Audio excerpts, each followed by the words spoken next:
Sosok Yusuf Hamka tagih utang negara 800 miliar rupiah, bos jalan tol yang punya pendapatan 6 miliar per hari. Sosok Yusuf Hamka menggegerkan publik setelah menagih utang pemerintah dalam jumlah yang fantastis kepadanya. Lantas siapa sosok Yusuf Hamka ini? Yusuf Hamka merupakan seorang pengusaha sukses tanah air. Sejumlah proyek pembangunan ruas jalan tol di Indonesia dipegang perusahaannya. Namanya viral lantaran dia menagih utang pemerintah terhadap perusahaannya PT Citra Marga Nusa Pala Persada Tbk. Dia lebih sering sebagai bos jalan tol.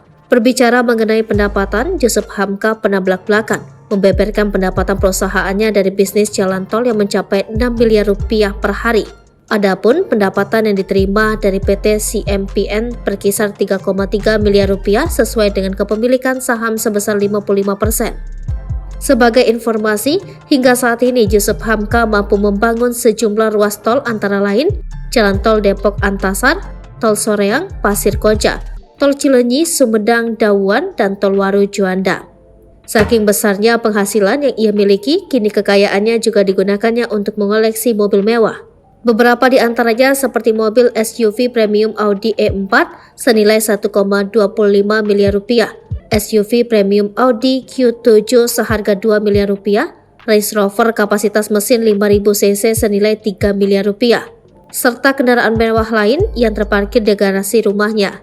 Selanjutnya untuk diketahui, Yusuf Hamka juga tercatat pernah menduduki jabatan penting sebagai Direktur Utama PT Citra Marga Nusa Pala Persada. Apabila mengulik perjalanan hidup Yusuf Hamka sendiri terbilang cukup unik, di mana di masa mudanya Yusuf Hamka pernah mengenyam pendidikan di sejumlah perguruan tinggi ternama, tapi tak ada yang tuntas.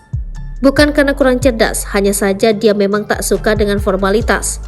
Meski tak punya ijazah formal, lelaki kelahiran Samarinda itu tidak pernah minder dalam bergaul.